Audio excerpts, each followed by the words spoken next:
రెండు తెలుగు రాష్ట్రాల్లోని వార్తా విశేషాల సమాహారం మన ఊరు మన వార్తలకు స్వాగతం.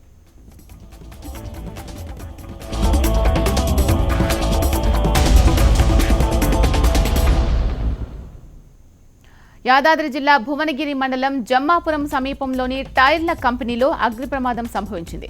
భారీగా మంటలు ఎగిసిపడుతుండటంతో కంపెనీ ప్రాంగణమంతా పొగతో నిండిపోయింది. దట్టంగా కమ్ముకున్న పొగతో స్థానికులు ఉక్కిరిబిక్కిరవుతున్నారు. ఘటనా స్థలానికి చేరుకున్న అగ్నిమాపక సిబ్బంది మంటలను ఆర్పేందుకు ప్రయత్నిస్తున్నారు.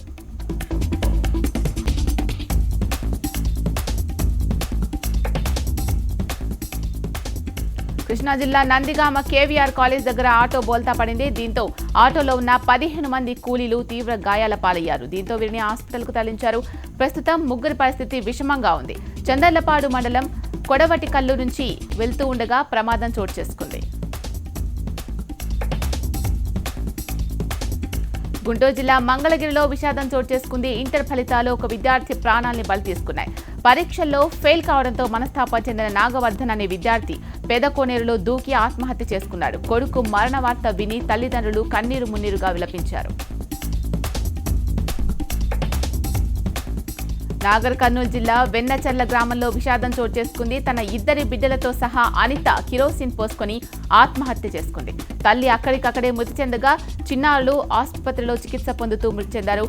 కట్టుకున్న భర్తే ఈ దారుణానికి పాల్పడి ఉంటారని బంధువులు అనుమానిస్తున్నారు.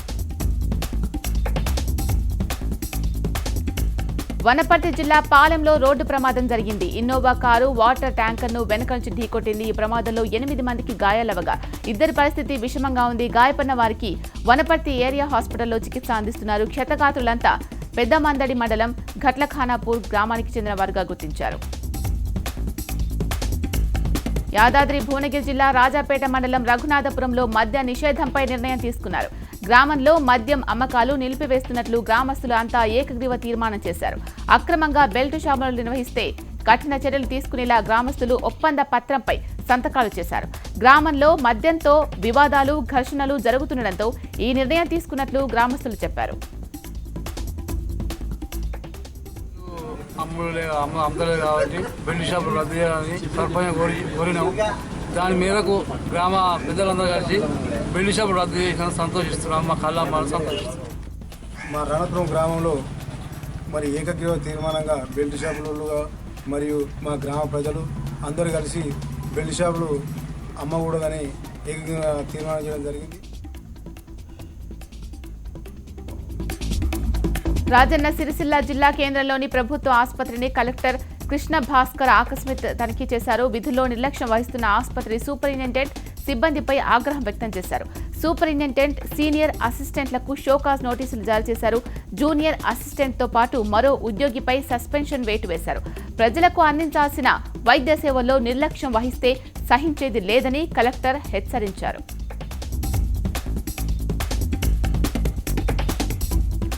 జనగామ జిల్లా గ్రామీణాభివృద్ధి సంస్థ ఆధ్వర్యంలో నిర్వహించిన జాబ్ మేళాకు విశేష స్పందన లభించింది. జాబ్ మేళాలో దాదాపు 40 కంపెనీలు పాల్గొన్నాయి. జిల్లాలోని దాదాపు 10,000 మంది విద్యార్థులు జాబ్ మేళాకు వచ్చారు. జాబ్ మేళాకు పోలీసులు కట్టుదిట్టమైన ఏర్పాట్లు చేసినా అనుకున్న దానికన్నా ఎక్కువ మంది రావడంతో స్వల్ప తోపులాట జరిగింది.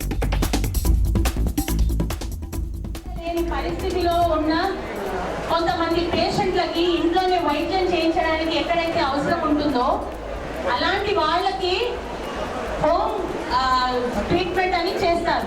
ముసలి వాళ్ళకి, కొంత కదలేని వాళ్ళకి అలాంటివి చాలా కంపెనీలు వచ్చాయి. ఇది నిజంగా చెప్పాలంటే మానవత దృక్పథంతో మంచి ఉద్యోగం, మంచి అవకాశంగా మనం భావించాలి. ఎంతో మంది ఇళ్లలో మనం చూస్తాం అలాంటి వాళ్ళని. డబ్బులు ఇచ్చినా కూడా వచ్చి వాళ్ళని చూసుకునే వాళ్ళు లేని పరిస్థితి చాలా మందికి ఉంటుంది. డబ్బులు ఉన్న వాళ్ళు కూడా చాలా ఇబ్బంది పడే పరిస్థితి. అది మంచి పెద్ద మార్కెట్ ఉంది కాబట్టి అది కూడా మనం ఒకసారి ఆలోచించాలి. అష్టాదశ శక్తిపీఠాల్లో ఒకటైన శ్రీశైల బ్రహ్మరాంబాదేవికి సంప్రదాయంగా వార్షిక కుంభోత్సవం నిర్వహించారు. ఏటా చైత్రమాసంలో పౌర్ణమి తరువాత అమ్మవారికి కుంభోత్సవం నిర్వహించడం ఆనవాయితీ. ఉత్సవంలో భాగంగా సాత్విక బలులు నిర్వహించారు ఆలయ అధికారులు.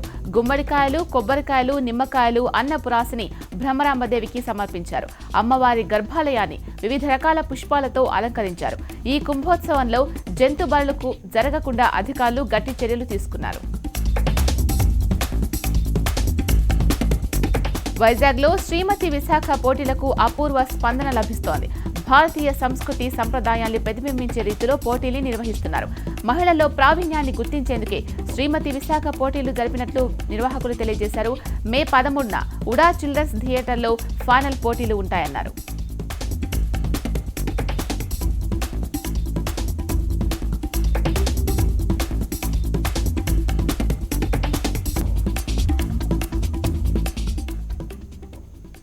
ఇవి బులెటిన్ విశేషాలు. చూస్తూనే ఉండండి HM TV.